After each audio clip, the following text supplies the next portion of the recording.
C'est l'heure du bullshitomètre. Véronique Riche-Forest nous accompagne aujourd'hui pour RF Research. Chaque jour, un expert de marché vient déconstruire, dézinguer, dégommer une idée reçue, un consensus de marché un peu trop facile. Bonjour Véronique. Bonjour, bienvenue. Guillaume. Oui, l'économie va réaccélérer, l'inflation ralentir, dormez tranquille, braves gens. Oui, tout cela va très bien se passer en douceur. Ou vous n'êtes pas d'accord avec cette idée? Pour vous, cette idée que tout va bien se passer tranquillement est une idée bullshit. Vous foudroyez cette idée facile. Qu'est-ce qui ne vous convainc pas dans cette idée que le marché achète quand même, à savoir l'idée qu'on évitera une forte récession, qu'on évitera un hard landing et que l'inflation va ralentir, si bien que les banques centrales vont pouvoir baisser leur taux tranquillement, comme si de rien n'était l'an prochain? Alors, d'abord parce que, et puis on en a un peu pris l'habitude ces dernières années, quand même les choses sont rarement aussi simples, aussi huilées. Ça, c'est le premier avertissement qui devrait quand même nous interpeller. Non, mais voilà, qu'est-ce qui se passe aujourd'hui? Les banques centrales sont encore en train de veiller à avoir suffisamment resserré leurs conditions monétaires. Pourquoi? In fine, pour avoir un ralentissement de la demande. Ce ralentissement de la demande, on commence à l'avoir sérieusement en Europe, dont acte. Donc Madame Lagarde a arrêté de remonter ses taux et nous dit l'inflation va baisser puis ça va repartir, vous verrez la croissance va repartir. Aux États-Unis, on n'est pas très loin, on a une Fed qui hésite beaucoup plus avec une croissance, un ralentissement de la demande qui là pour le coup est très peu visible. Il faut quand même rechercher bien soulever dans les détails pour voir des signes qui ne sont pas très encourageants quand même, mais on n'a pas au rendez-vous.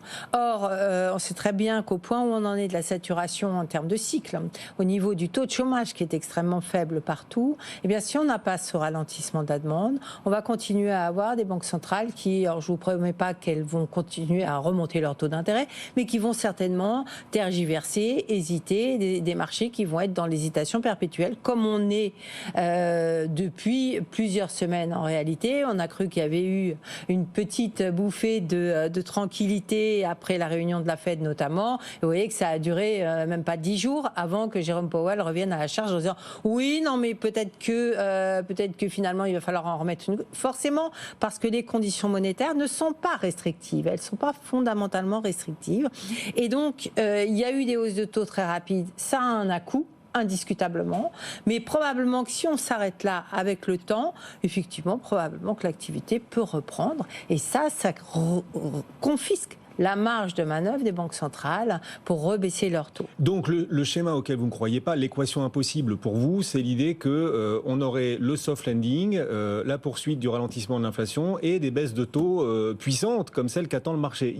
L'une des trois inconnues ne tient pas dans cette équation. Exactement. On ne trouve pas l'équilibre et quand vous êtes conjoncturiste, vous cherchez toujours le point. Alors il y a beaucoup d'incertitudes, on met tout dans la balance, on regarde dans un sens et dans un autre et puis on essaye de voir ce qui est le plus probable. Or, aujourd'hui, si on n'a pas de récession, véritablement, on n'aura pas de baisse des taux.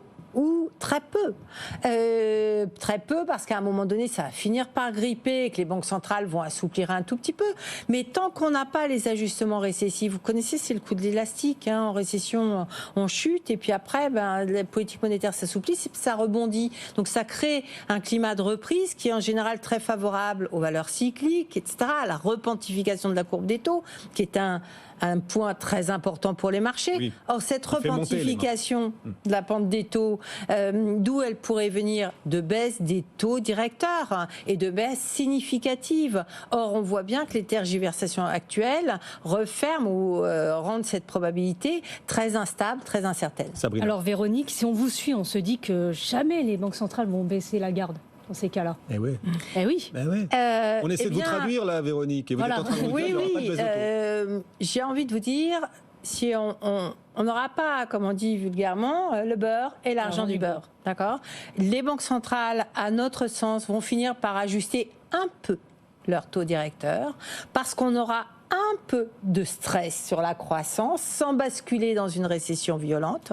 Mais ça veut dire quoi? Ça veut dire que le taux de chômage remontera un peu aux États-Unis et que dès que l'économie repartira, on retombera sur un taux de chômage créateur de tensions inflationnistes. Alors on parle du taux de chômage pour simplifier les choses. Bien évidemment, on retrouve ce type de mécanisme sur tout un tas d'éléments, notamment les marchés des matières premières. La reprise cyclique, celle qui viendrait d'un assouplissement monétaire, d'un besoin de rattrapage En général, c'est une reprise industrielle qui s'accompagne d'une remontée des prix des matières premières. Et c'est pour ça que les marchés ont envie d'y croire, et notamment de croire à l'histoire chinoise derrière tout ça, même si on ne parle plus beaucoup de la Chine. Et non, c'est quand même très tiré par les cheveux pour l'instant. On n'en est pas là. Donc ça promet quoi ? Beaucoup d'incertitudes, d'instabilité, des risques de faux appels de la courbe des taux. On les a eus au mois de septembre ou en courant août, où on s'est dit ça y est, la courbe des taux se repentifie et on voit là un certain nombre de secteurs se mettre en marche. Et puis 15 jours après, on redéfait tout. Et je pense que cet environnement-là est probablement amené à durer jusqu'à effectivement qu'on ait un peu plus de stress sur la croissance, qu'il y ait des ajustements un peu plus nets. Les banques centrales feront un petit peu. Ça assouplira, on l'espère, l'environnement de marché, mais il ne faut pas en attendre une reprise cyclique comme on a pu avoir par le passé. En gros, votre message, c'est vous aurez ou le soft landing ou des baisses de taux, mais vous n'aurez pas les deux à la fois. On n'aura pas les deux à la fois, pas dans l'environnement. Qu'est-ce qui est le mieux ? Plutôt un soft landing ou plutôt une récession qui déclenche des baisses de taux peut-être cette fois massives ? Alors écoutez, pour les économistes, il vaudrait bien mieux une belle récession. Au moins on remet les compteurs à zéro, on y voit plus clair. Ah, vous êtes comme ça, vous dans un environnement financier, une économie hyper financiarisée comme on a aujourd'hui, la perspective d'une récession fait très peur. Et dans un environnement géopolitique, stratégique, aussi intense qu'aujourd'hui, aucun État, aucune banque centrale ne va prendre le risque de pousser son pays en récession, parce qu'on parle là d'enjeux stratégique, géopolitique.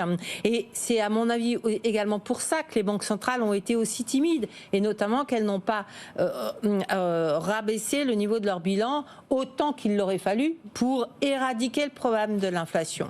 Donc voilà, on est entre deux eaux, et entre deux eaux, c'est jamais très confortable. Véronique Riche-Lorès, RF Research, et donc vous battez en brèche cette idée trop simple à vos yeux, selon laquelle on aurait un soft landing, une poursuite du ralentissement de l'inflation et des baisses de taux en 2024, même si c'est le scénario toujours de Morgan Stanley qui voit un soft landing, un ralentissement de l'inflation et 4 baisses de taux quand même en 2024 et 8 supplémentaires en 2025. Oui, alors les 4 2024, on va les avoir. Les 8 en 2025, là, nous, on n'y arrive pas. D'accord. Pour l'instant. Bon. Merci Véronique d'être passée nous voir.